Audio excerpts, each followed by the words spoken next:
Welcome to Rao voice, South Asia की सबसे डरावनी पॉडकास्ट जो आपको ले जाती है उन कहानियों में जहां रूटीन जिंदगी अचानक से नाइटमेयर बन जाती है। मैं हूं आपका होस्ट मिस्टर राव और आज की रात मैं लाया हूं मुंबई से एक ऐसी कहानी जो उस शहर की लाइफलाइन लोकल ट्रेन्स के बारे में आपका नजरिया हमेशा के लिए बदल देगी। शुरू करने से पहले प्लीज हमारे चैनल को सब्सक्राइब करिए, नोटिफिकेशन बेल पे क्लिक करिए और कमेंट में जरूर बताइए कि क्या आपने कभी मुंबई लोकल ट्रेन्स में ट्रैवल किया है और कोई अजीब एक्सपीरियंस किया है। यकीन जानिए, आज की कहानी सुनने के बाद आप मुंबई लोकल में ट्रैवल करते वक्त हर पैसेंजर को 2 बार देखेंगे। आज की कहानी है मुंबई लोकल का मुसाफिर जो कभी उतरा ही नहीं की, जो मुंबई की फास्ट पेस्ड लाइफ में छुपे हुए एक सुपरनैचुरल मिस्ट्री को बयान करती है। विक्रम जोशी 32 साल का आईटी कंसल्टेंट थाने से मुंबई डेली कम्यूट करता था। उसकी वाइफ प्रिया और 5 साल का बेटा आर्यन मुंबई के अंधेरी में फ्लैट में रहते थे। विक्रम टिपिकली मॉर्निंग 8:15 की थाने सीएसटी फास्ट लोकल पकड़ता था और इवनिंग 6:30 की रिटर्न जर्नी करता था। ये रूटीन पास्ट 4 सालों से चल रहा था। मुंबई लोकल ट्रेन्स में रेगुलर कम्यूटर्स की अपनी फिक्स्ड कम्युनिटीज होती हैं। विक्रम का ग्रुप था Sharma uncle, retired banker, college student Rohit और ऑफिस कलीग दीपक। वो लोग हर दिन सेम कंपार्टमेंट में सेम सीट्स पे बैठते थे और डेली न्यूज, पॉलिटिक्स और क्रिकेट पे डिस्कशंस करते थे। अक्टूबर 2023 में एक नया चेहरा ग्रुप में ऐड हुआ। आदमी करीब 40 साल का था, हमेशा व्हाइट शर्ट और ब्लैक पैंट्स में, ब्रीफकेस लेकर। उसका नाम पता नहीं चला क्योंकि वो बहुत कम बात करता था, सिर्फ पोलाइट स्माइल देता था जब कोई गुड मॉर्निंग कहता। सबसे अजीब बात यह थी कि वो हमेशा दादर स्टेशन पे चढ़ता था और सीएसटी तक जाता था, लेकिन कोई नेवर देखा उसे उतरते हुए। शर्मा अंकल ने नोटिस किया, यार ये साहब सीएसटी पे उतरते क्यों नहीं दिखे, हम सब एक साथ ही निकलते हैं। रोहित ने कहा, मे बी वो डिफरेंट कोच में जाता है या फिर क्राउड में खुश हो जाता है। इनिशियली सबने इग्नोर किया क्योंकि मुंबई लोकल में ये कॉमन है कि लोगों को क्राउड में देख ना पाना, लेकिन 3 हफ्ते बाद पैटर्न सेम था। व्हाइट शर्ट वाला आदमी हमेशा दादर से चढ़ता, जर्नी में क्वाइटली बैठता, लेकिन सीएसटी पे गायब। दीपक ने कहा, यार मैं स्पेशली ध्यान देकर देखा, ये बंदा सीएसटी तक आता है लेकिन प्लेटफॉर्म पे नजर नहीं आता। विक्रम ने सोचा कि मे बी वो कोई डिफरेंट एग्जिट यूज करता है, लेकिन ग्रेजुअली सबको लगने लगा कि कुछ गड़बड़ है। व्हाइट शर्ट वाले आदमी का बिहेवियर भी अजीब था। वो नेवर फोन यूज नहीं करता था, कुछ पढ़ता नहीं था, बस सीधे आगे देखकर बैठता था। 5वें हफ्ते में जब ट्रेन दादर स्टेशन पर रुकी, व्हाइट शर्ट वाला आदमी यूजुअल की तरह चढ़ा, लेकिन इस बार विक्रम ने केयरफुली ऑब्जर्व किया। आदमी का रिफ्लेक्शन विंडो में बिल्कुल फेंट था, जैसे वो बिल्कुल सॉलिड ही नहीं है। इनिशियली विक्रम ने सोचा कि डर्टी विंडो की वजह से ऐसा लग रहा है। 6ठे हफ्ते में इंसिडेंट हुआ जो सबकी जान में आ गई। ट्रेन मटुंगा स्टेशन पे अचानक इमरजेंसी ब्रेक लगी और सब पैसेंजर्स झटके से आगे गिरे, लेकिन व्हाइट शर्ट वाला आदमी बिल्कुल स्टेबल बैठा था, जैसे उसे कोई झटका लगा ही नहीं हो। शर्मा अंकल ने विस्पर में विक्रम से कहा, देखो इस आदमी पे ग्रेविटी का असर नहीं हुआ, ये नॉर्मल नहीं है। 7वें हफ्ते ट्रेन में एसी की प्रॉब्लम हुई और टेम्परेचर बहुत गिर गया। सब पैसेंजर्स शिवरिंग कर रहे थे, लेकिन व्हाइट शर्ट वाले आदमी पे कोई फर्क नहीं पड़ा। ना वो कोल्ड फील कर रहा था, ना स्वेटिंग, बिल्कुल कंफर्टेबल बैठा था। जो मेडिकल स्टूडेंट था रोहित, उसने नोटिस किया, यार इस आदमी की चेस्ट मूव नहीं हो रही, लगा नहीं रहा कि ये सांस ले रहा है। अब सबको रियलाइज हो रहा था कि ये कोई ऑर्डिनरी पैसेंजर नहीं है। दीपक ने सजेस्ट किया कि डायरेक्ट अप्रोच करते हैं और उससे बात करते हैं। 8वें हफ्ते में विक्रम ने हिम्मत करके व्हाइट शर्ट वाले से बात करने की कोशिश की। साहब आप डेली सीएसटी जाते हैं, मैं भी वहीं जाता हूं, कभी साथ में कॉफी पीते हैं? व्हाइट शर्ट वाले ने विक्रम की तरफ देखा।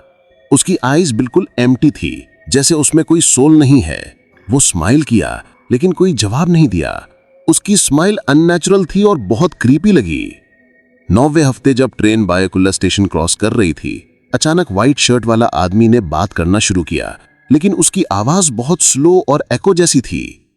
मैं सीएसटी जाता हूं, लेकिन मैं कभी पहुंचता नहीं, मैं बस ट्रैवल करता रहता हूं, हमेशा ट्रैवल करता रहता हूं। सब पैसेंजर्स डर गए। शर्मा अंकल हनुमान चालीसा पढ़ना शुरू कर दिए। व्हाइट शर्ट वाले ने कंटिन्यू किया, 15 साल पहले 7/11 के दिन मैं लास्ट टाइम घर गया था। अब मैं सिर्फ ट्रैवल करता रहता हूं, every day same route, looking for my way home. Vikram को रियलाइजेशन हुई कि ये 11 जुलाई 2006 की बात कर रहा है, मुंबई ट्रेन बॉम्बिंग्स के दिन। उस दिन मल्टीपल बॉम्ब ब्लास्ट हुए थे लोकल ट्रेन्स में और हंड्रेड्स ऑफ पीपल मर गए थे। आप उस दिन? विक्रम ने पूछा। मैं मटुंगा से सीएसटी जा रहा था मीटिंग के लिए। 6:24 PM की ट्रेन ब्लास्ट हुआ। मैं कंफ्यूज हो गया, अभी भी कंफ्यूज्ड हूं। घर कहां है? पूरा कंपार्टमेंट साइलेंट हो गया। व्हाइट शर्ट वाले ने कंटिन्यू किया। मेरी वाइफ सुनीता, बेटा करण अंधेरी में वेट कर रहे हैं। मैं उन्हें फोन करना चाहता हूं लेकिन फोन काम नहीं कर रहा। 15 साल से फोन काम नहीं कर रहा। शर्मा अंकल ने ब्रेव होकर पूछा, आपका घर कहां है? हम हेल्प कर सकते हैं। अंधेरी ईस्ट, बिल्डिंग 23। लेकिन जब मैं जाता हूं वो लोग मुझे देख नहीं पाते। मैं उन्हें टच नहीं कर सकता, सिर्फ देख सकता हूं। ट्रेन नेक्स्ट स्टेशन पे रुकी मटुंगा। व्हाइट शर्ट वाला आदमी अचानक स्टैंड अप हुआ और कहा, ये मेरा स्टेशन है, यहां से मैं हमेशा उतरता था, लेकिन अब पता नहीं क्यों मैं सीएसटी तक जाता हूं, फिर वापस दादर, फिर सीएसटी, साइकिल कंटिन्यूज। जैसे ही ट्रेन मटुंगा स्टेशन पे कंप्लीटली स्टॉप हुई, व्हाइट शर्ट वाला आदमी स्लोली फेड होने लगा। लास्ट वर्ड्स जो उसने कहे, अगर आप कभी अंधेरी ईस्ट बिल्डिंग 23 जाएं, सुनीता और करण को बता दीजिए कि राजेश स्टिल लव्स देम और मैं घर आने की कोशिश कर रहा हूं। व्हाइट शर्ट वाला आदमी कंप्लीटली डिसअपियर हो गया। कंपार्टमेंट में सिर्फ उसकी सीट एम्प्टी रह गई और वहां हल्की सी कोल्ड फीलिंग थी। विक्रम और उसके फ्रेंड्स पूरे शॉक में थे। उन्हें रियलाइज हुआ कि वो पास्ट 2 मंथ से एक घोस्ट के साथ ट्रैवल कर रहे थे। 11 जुलाई 2006 बॉम्बिंग विक्टिम जो अभी तक अपना घर ढूंढ रहा है। नेक्स्ट डे विक्रम ने लीव ली और अंधेरी ईस्ट बिल्डिंग 23 गया। वहां उसे सुनीता मिली, 50 साल की विडो जो अपने बेटे करण, अब 20 साल का, के साथ रहती थी। जब विक्रम ने राजेश की बात की, सुनीता बिल्कुल इमोशनल हो गई। वो मेरे हस्बैंड थे। 11 जुलाई 2006 को ऑफिस से घर आ रहे थे, ट्रेन ब्लास्ट में। वो रो पड़ी। सुनीता ने बताया कि लास्ट 15 ईयर्स से वो और करण हमेशा फील करते हैं कि राजेश उनके पास है, पर वो फिजिकली देख नहीं पाते। कभी कभी उन्हें लगा कि कोई घर में है लेकिन कोई नजर नहीं आता। विक्रम ने सजेस्ट किया कि मे बी राजेश की सोल स्टक है और उसे पीस की जरूरत है। सुनीता ने लोकल पंडित जी को बुलाया और प्रॉपर पूजा की। पंडित जी ने मोक्ष के लिए स्पेशल प्रेयर्स पढ़े। अगले दिन जब विक्रम ट्रेन में गया, व्हाइट शर्ट वाला आदमी नजर नहीं आया। इंस्टेड उस सीट पे एक नोट मिला जो सिर्फ थैंक यू राजेश लिखा हुआ था। नोट फ्यू मिनट्स बाद डिसअपियर हो गया।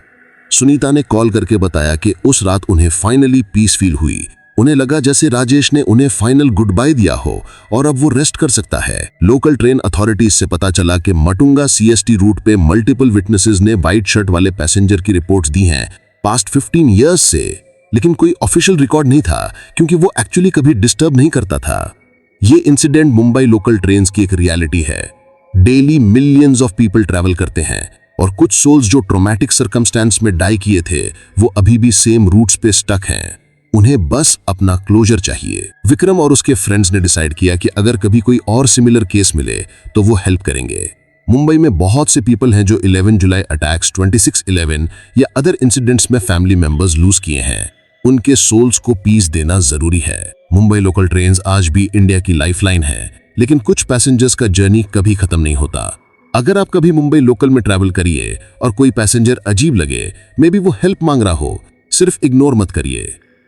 मुंबई की लोकल ट्रेन्स में आज भी बहुत से रेलवे एम्प्लॉइज कहते हैं कि लेट नाइट शिफ्ट्स में अजीब साउंड्स और साइट्स होते हैं।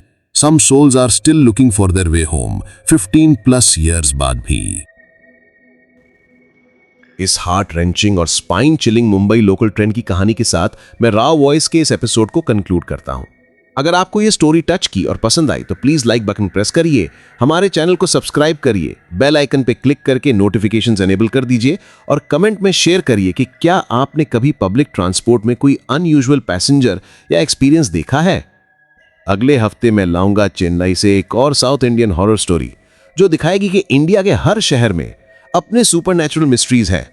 तब तक के लिए अल्लाह हाफिज और याद रखिए, जब आप ट्रैवल करिए स्पेशली पब्लिक ट्रांसपोर्ट में, थोड़ा कंपैशन रखिए। क्या पता कोई सोल आपकी हेल्प का इंतजार कर रही हो अपना फाइनल जर्नी कंप्लीट करने के लिए। राव वॉइस, जहां हर कहानी इंसानियत और सुपरनैचुरल को कनेक्ट करती है। खुदा हाफिज।